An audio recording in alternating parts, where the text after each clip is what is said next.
Good morning slash afternoon, everyone. I'm Dr. Regina. Thank you so much for chiming in and coming in as we talk about nutrition. So this video is for a lot of folks. It is for those of you that want to discover the power of nutrition. It's for those of you who want to celebrate the theme for the month, which one of them, which is National Nutrition Month. And it's also for my patients and those that I coach as it relates to lifestyle medicine. Okay, so there are 6 areas, and I'm going to tell you that today we're talking about nutrition. But when we do it here at Led Life, we actually look at the 6 zones of brilliance, one being nutrition. We kind of tweak them a little bit. And as we go through each of them, I'll tell you how we do it. But for the one that's specific to nutrition, we actually call it healthful intake. So if you are trying to decide which diet you use for your body to be at the ultimate weight. If you're trying to lose weight and you're unsure about how to do it, or if you're on a GLP-1 inhibitor and you're thinking, okay, I can just eat what I want, and you're not losing weight, this might be why.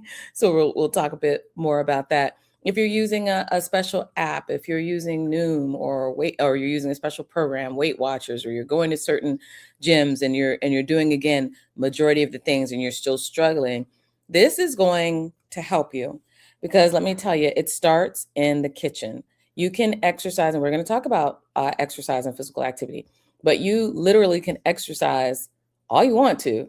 It doesn't really matter.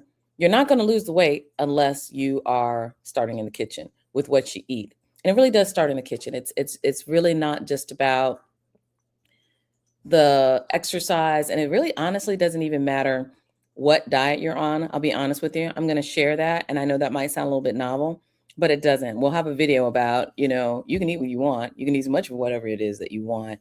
But did you know that these are some things that you have to be aware of?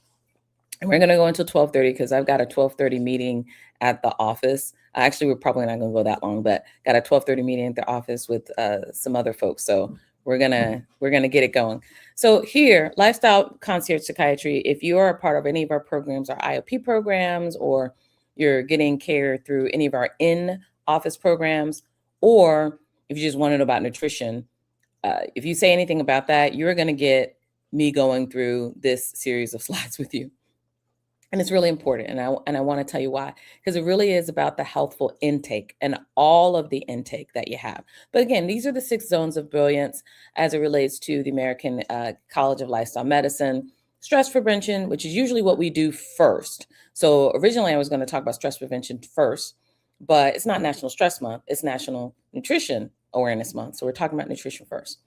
Then movement, which includes your physical activity and exercise. Healthful intake, which includes your nutrition, as well as substance moderation, sleep optimization, and relationship management, which they now call that connectedness. So for everything, it really doesn't, and this is a money slide, guys. So make sure you're getting this. It really doesn't matter what you're doing. If you have a goal and you're like, you know what, I'm just going to eat better. First of all, you're probably going to fail at that goal, unless it has elements of a smarter goal. I'm not saying it has to have all the elements, because I know some people that say I'm going to eat better and they actually do. But if you ask them more information and you get a little bit deeper, they've got smarter goals. Okay. On some level, they may not have every single one of them, but they definitely have many of them or most of these elements. First of all, they're very specific about what they're doing. Okay. And it doesn't matter what it is. For you, it might be walking. For another person, it might be HIIT exercises or CrossFit. For another person, it might be that they're biking, or a person's doing ballet or bar or heels classes. Whatever it is, they're very specific about the type of exercise that they, number one, like to do, or whatever. If we're looking at exercise last, so I'm talking about exercise. It has to be something that they like to do. If it's not something they like to do, I can almost promise you they're not going to do it. They're not going to maintain it. They're either going to learn to like it or love it. But I tell people, start out with something that you like, but it needs to be very specific about what it is. And if you can, who you're going to do it with. All right, I'm going to do it alone. I'm going to do it with my buddy every morning. I'm going to do it with my spouse or my kids, on Wellness Wednesdays, whatever it is. They have some idea about how specific it is. Second thing is measurability. It's very measurable. They know how many classes they're going to, or how often they're going to try to go to these classes. They know when the classes are scheduled. but 150 minutes a week total is what we want, especially if it's moderate exercise. If it's severe intensive exercise, it's very vigorous exercise, you can cut that down to 75 minutes a week. But we're talking like CrossFit, HIIT, you know, powerlifting type things that you might get away with for 75 minutes. But for most people, I tell them 150 minutes because that's very easy, because you could basically say, okay, I'm going to do that every day for 20 minutes. It's actually 22, but I just tell people 20 minutes rounded up. Once you've been doing it for 20, you're probably likely to either warm up or cool down those extra minutes, and then you got it, you're in. Or 5 days a week, 30 minutes at a time. And most people can get in a 30, or most classes, if you're going to a class or you're working out with a buddy, most people are going to get it in for at least 30 minutes. It's achievable. It's reasonable. You know what it is, and you know what you can do. At this point, if you ask me to go and do a marathon so I can get my 150 minutes plus, or half a marathon right now, I'm going to tell you that's unreasonable, because I know my body. And even though I can run, doesn't mean I want to run, and doesn't mean that I am, at this point in my body, in my life, capable of getting out and just running a marathon. I mean, literally somebody's life is going to have to be on the line for me to go run a marathon right now. There are other people I know. I'm going to use my husband, for example. He will just go run a half marathon in a day. Like, that's a typical, he'll just be like, oh, I feel like running today, and just go run. And that's very reasonable for him. That's very achievable for him. It is not for me. I know my limits. So I can already tell you, running a marathon is not going to be on the list of achievable things. It's probably dance class all day, every day, but not marathon. Relevant. It needs to be relevant to whatever your vision is. So I tell people, have a vision first of all. Start with the vision. It didn't fit with the mnemonic, but start with the vision of what it is that you want to achieve. Do you just want to get more movement and get that 150 minutes a week? Is it disease prevention? Is it disease reversal? How hard in the paint you have to go is dependent on what you're trying to accomplish. If you want disease reversal, it's going to have to be longer, probably more intensive, and for most intents and purposes, paired with something else like nutrition for disease reversal. Disease prevention, it just kind of starts where you are, depends on where you are. Stress prevention also starts where you are and what you're trying to achieve, or what your goal is.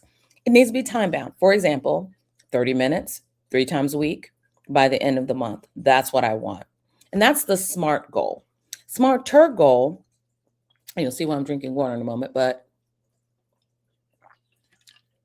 SMARTer goal as the E and the R. You're going to evaluate, like, at the end of the day, how do you know you've achieved your goal?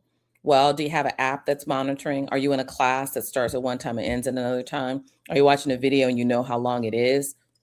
It should be time bound. And you should know by when you're going to achieve whatever the overall bigger goal is. Remember, that's why I said in the time bound, we're going to do this to the end of the month.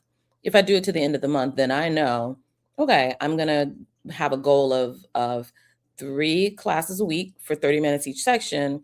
By the end of the month, I should have at least 12 to 15 sessions in, depending on how long the month is. Month of March, I'm going to have 15. Another average month that doesn't have 5 weeks in it, it only has 4 weeks, I'm probably going to end at 12. And that is how I can evaluate it, by my calendar, by an app, just looking at how long I've been doing it.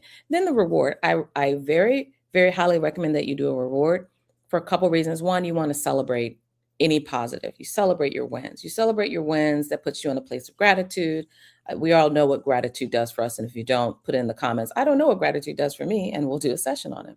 But gratitude, just being in a spirit of gratitude, a spirit of contentment in all things, give thanks, that's going to put you in a very good mindset. The other thing is when you celebrate, when you either reminisce on something that you've done, your brain really struggles to determine the difference between a current goal completed, or a current positive element, and a past one.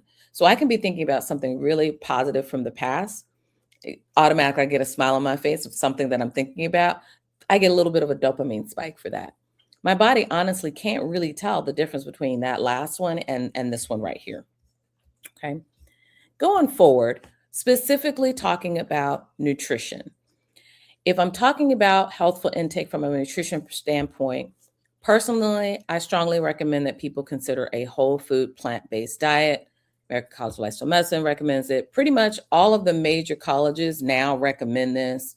And if you are a physician or anyone in the healthcare space or the physical fitness space, more than likely someone's going to talk to you about. They may not call it this.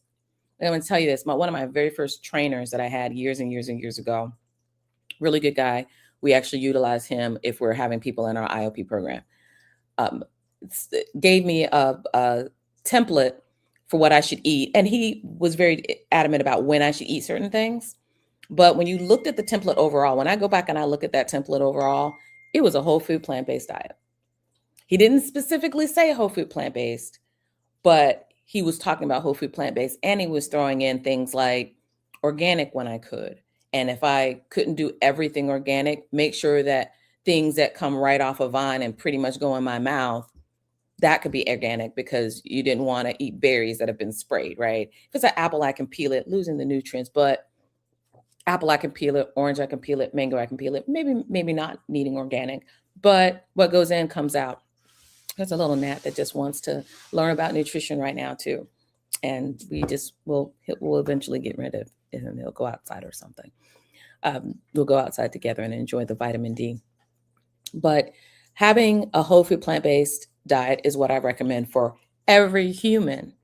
Every human. Guess what? When we look at things like blue zones or we look at indigenous cultures, they, for the most part, eat a whole food plant-based diet. Okay, what is that? Whole food as close to the ground, and even if it's not plant-based, whole food is as close to the ground, as close to the sea, as close to the air, right? Paleo, keto, Weight Watchers, Atkins, whatever, for the most part, if you were to focus on a whole food portion of whatever it is that you're eating, now companies that want to make money and also make your life maybe a little bit easier are going to have packaged foods, and those are processed and usually ultra processed. So those do not qualify as whole food, but they're based usually on a whole food concept. The whole food, let me talk to you about the ground. The best thing from the ground, let's say an apple, that's an apple that I just picked off a tree, sprung up from the ground, tree, apple. That's better than applesauce. That's better than an apple fritter that came from wherever. Okay. Whole food would be the apple. If I'm looking at the sea, the actual fish that got caught, someone catches the fish, they take it to the grocer, or I go to the boat and I get the fish, or I go to the stand and I get the fish. I scale it, minimally processed. I descale it, maybe cut it, maybe gut it. And then I put it in the oven, add a couple seasonings and such, and then I eat it whole food, straight from the sea. Okay. That is better than if I got a pouch of canned tuna. Right. Tuna fresh from the sea is better than a can of tuna. Right. Because it's been processed to some extent. And some things might have been added for freshness, for longevity. Okay. But that's still better than a filet of fish sandwich from McDonald's. See the spectrum and the difference? The whole foods from the sea is better than what got ultimately processed and fried and, supposed to be a filet of fish, but it's like parts of filleted of the fish. Let's talk about the air. If you're a bird air kind of person, let's say I caught a raven, right? Didn't Elijah eat the ravens? So let's say raven. If I want to eat a raven, I'm going to catch that sucker or find somebody that did, and a wild turkey, catch it and fillet it, skin it and get the feathers and everything off, all that stuff. Haven't done that in a long time, guys. Get all that done and then prepare it however I want, put it in the oven, and then cook it and eat it. That pheasant, quail, any of those things, that is as close to whole food as we're going to get, right? Because we just caught our little friend and we're going to eat him or her. The second portion of that is if I went to the grocery store and I saw it there basically already filleted out for me. The next version of that might be if I went and picked up a bag of baked chicken from Sprouts. Okay. Minimally seasoned, definitely processed to some extent, but not ultra processed. Ultra processed would be the chicken nuggets that I get from Chick-fil-A. Love Chick-fil-A. And if I'm doing fast food, that's probably one of the healthier versions of a chicken that I'm probably going to get if I get a grilled chicken nugget from Chick-fil-A. But it is one of the more processed versions of it. Do you see how we went through the spectrum? That's just talking about whole food, right? From the ground to the sea to the air. That's whole food. Regardless of your diet that you choose to eat, whether you're trying to lose weight, maintain weight, whatever, as close to the ground, as close to the sea, as close to the air that you can get, that's whole food. That is what you want. Now, if you're more vegetarian, vegan, you want more of that plant-based, yes, then you're not really looking at the sea or the ground unless you're pescatarian. And plant-based doesn't mean you're only eating plant, it's plant-based. That means maybe 80% or 60% or 90% of what you're eating is coming from a plant, right? It's definitely coming from the ground or the sea if you're thinking about things like kelp or seaweed. Um, those are also very yummy as well, and you can get those as well. So if you're getting any of that, and if we're back in Moses' time, manna, oh, so wonderful. But whole food, plant-based, that is what you want. Even keto, you can do whole food, plant-based, because guess what? You can find foods that have more protein than some of your meat products. For example, spinach has a significant amount of protein. Kale, you can get a fair amount of protein. So when people are like, oh, I'm only getting good protein from meats, actually, that might be a misnomer. You're getting a lot of fat from meats and the flavor from the meat. All right. And that's what most people like and tastes really yummy. But the leaner the meat, you might notice that there might actually be a little less flavor, right? And again, that's another benefit of the whole food plant-based option. But you might leave the plant-based off the side. That might be not be your diet, but wherever your diet, try to make it whole food. 5 a day at least of fruits and vegetables. I remember going to a class and they used to give us these bands, and the bands covered the rainbow, and we would switch a band from one wrist to the other to remind us to get our 5 fruits and vegetables a day. More on the veggie side than the fruits. And most diets are actually going to ask you to get 5 fruits and 5 vegetables. 5 fruits and 5 vegetables. Okay. Start with 5 of both. Okay. You can get that pretty easy. You go to a conference, go to a grocery store, anywhere, you're going to get an apple, orange, maybe some raisins, grapes. What else I got there? Pineapple, yeah. And then that's your 5 fruits. For veggies, have a salad. And most salads have a nice little arrangement in there where you're going to have your lettuce, maybe kale, maybe spinach, tomatoes, cucumbers, carrots, bell peppers.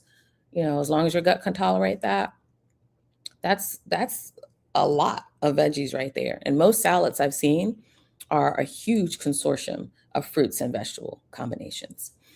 Omega-3 fatty acids. Now we're talking about heart protection. Some of those other ones can be heart protective as well, especially if you're cutting out meat. Cutting out meat is the best thing you can do for your heart. Best thing you can do for your heart and your vessels. And by your vessels, I'm talking about your arteries and your veins. To keep your arteries and veins nice and clear from cholesterol and all the other bad things, the bad cholesterols. You want to make sure that you are getting in as less meat as possible and as many omega-3 fatty acids. Omega-6, they're not on this list because omega-6, they're half and half. There's some omega-6s that are not so good for you and they can be oxidative. They can cause oxidative stress, but other omega-6s are good for you. We'll talk about that. That's a whole nother conversation. But omega-3 fatty acids, those are the things that you find in krill oil. Those are the things that you find. Most of the vitamins, when you see omega-3 fatty acids and you're looking at DHA and EHA, those are the omega-3s that you're looking at. And most of those little gel tabs that you have, especially the ones that kind of taste like fish oil, yeah, those are your omega-3s. So those can be really helpful as well. The vitamin C, E, A, D, and Bs, those you're going to get a lot if you're eating a lot of fruits and vegetables. Okay. You're just going to get them. Most of your fruits, especially all your citruses, are going to have vitamin C. Your carrots, your red, orange veggies are going to have A in there. Vitamin D, let me just pick back up on that one though. Vitamin D, you're going to have to go outside to get, because the best way to get that, I mean, yeah, you can take a vitamin. Yeah, you can try to get it from your food, but it's a struggle. You have to eat a lot of fruits and vegetables to get that. But it can be a struggle. The best way to get it is to go outside. Okay. So, from a healthful intake perspective, put your sunscreen on, especially on your face, right? And if you're sensitive to the sun, put some sunscreen on, a base level of sunscreen, like a 20, 50, somewhere in there. You may not need 100 proof sunscreen, but go out and get some sun, because your body absorbs the sun rays, the sunlight, and it converts to a healthy version of vitamin D that you're going to need in your body.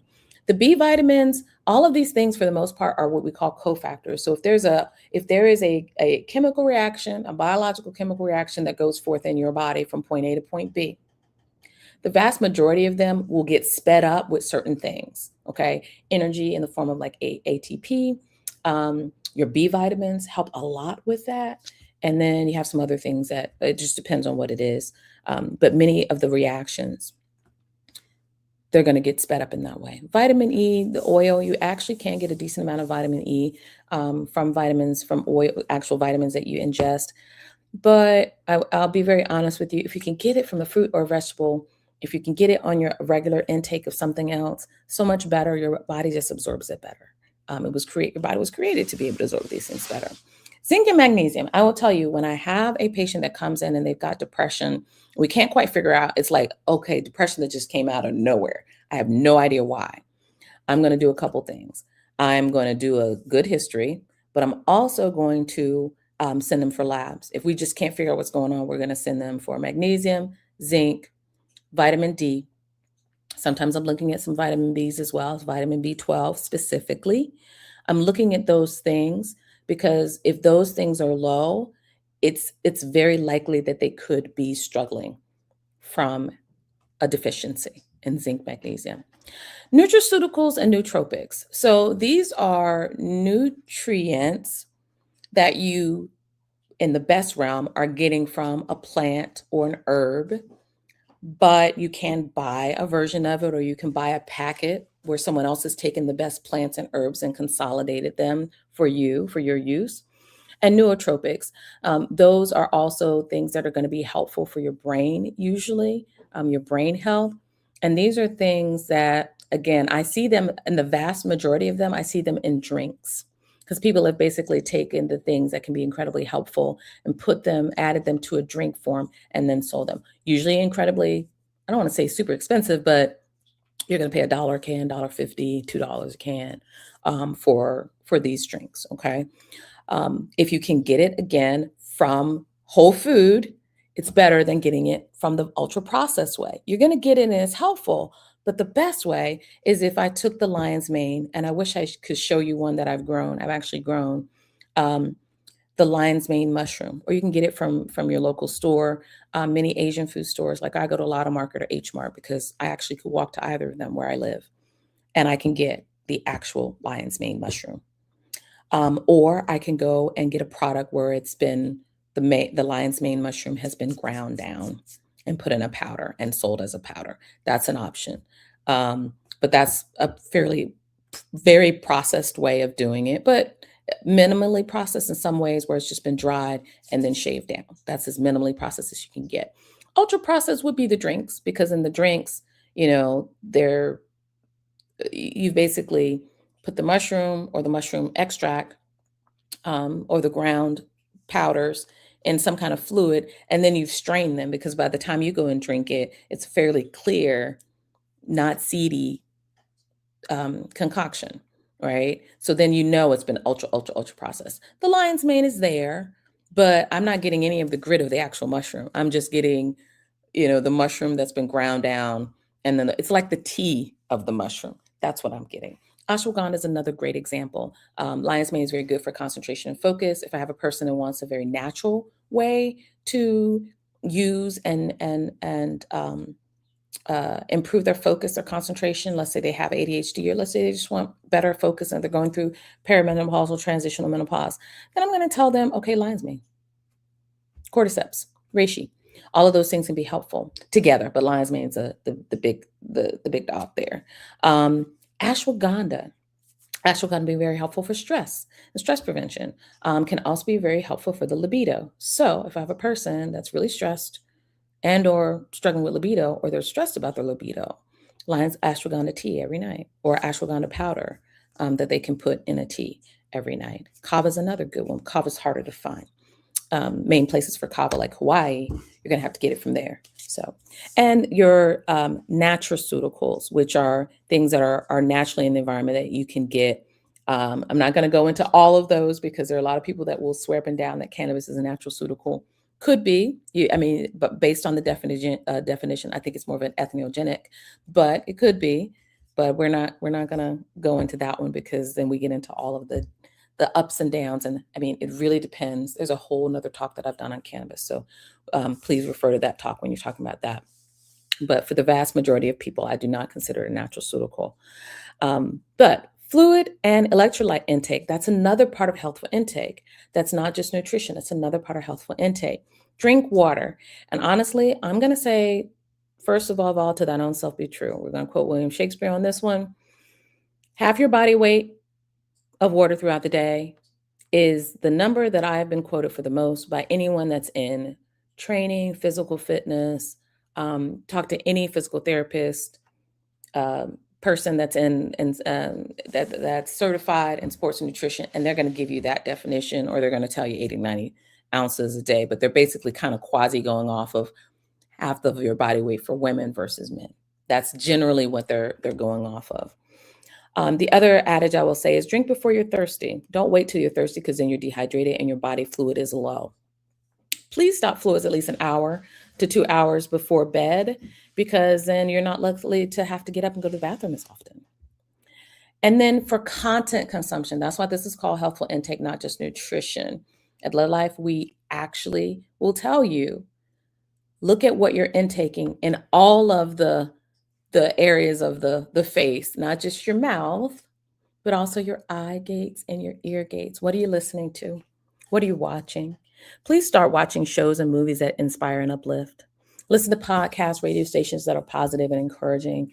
Look at stories, start looking at things that are incredibly positive and encouraging, and you will see your feed shift. Start looking at things that are produced in other countries even, and you will see your feed shift. Going to leave that right there. Read books and articles that renew your mind, okay? And those are definitely the best way for you to have a very, very, very positive day overall. So that is the power of nutrition, because each of the things that I've talked about can absolutely change and alter your mood, your sex life, your thought patterns, your mindset, all of your energy level, your focus and ability to attend. Nutrition is the key. If you get nothing else, if you watch nothing else, please remember that healthful intake, not just nutrition. But there is a power in nutrition, but also the power in the healthful intake. And all of these things drive each other. If I'm watching shows about physical fitness, guess what? It inspires me to exercise. It inspires me to eat cleaner because I have to have a certain amount of energy for me to work out and do things I need to do, right? If I'm listening to podcasts that are more positive, encouraging, I'm going to be kinder to the people that are around me, and they're going to appreciate it. My staff's going to appreciate it. My family's going to appreciate it. People that work and spend the majority of time with me are going to appreciate that. If I'm watching Righteous and Ratchet, not the best look all the time. I can have a little of that, maybe 1 or 2% out of my day, or less is better. Okay. But those things are going to really drive how I see myself. And that's also going to drive how I show up for other people. Okay. I hope this has been helpful for you. I'm going to stop sharing this slide right now, remove that, and just say, first of all, what I'd like you to do is, if this was helpful for you, and I see a couple thank yous, great information as well as reminders, and very informative. I'm glad this was helpful. Please leave a comment with a question if there was something that was raised that I didn't get to answer directly. Because if I see questions in the comments, I love that. I used to do Periscope many years ago for Twitter when they had it. I love the comments. I love the questions because then that gave me an opportunity to feedback and to provide answers.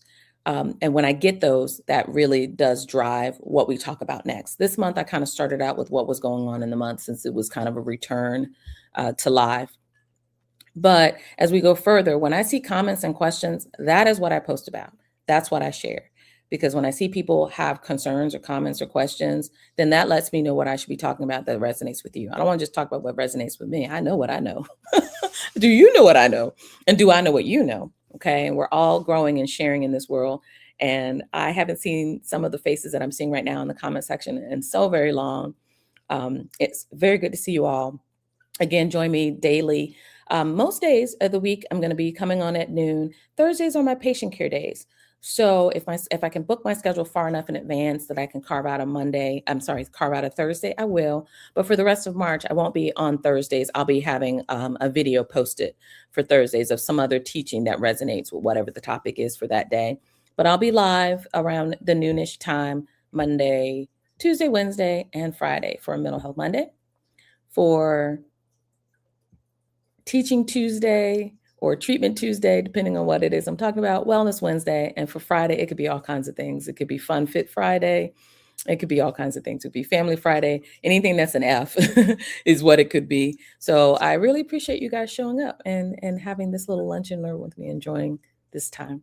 Okay. And for my patients who are going to be watching this, of course, you always know how to get a hold of me. If you go into the patient portal, leave me a message, I will answer it. And again, you might actually get a video out of it. Okay. You guys take care and have a very blessed day on purpose.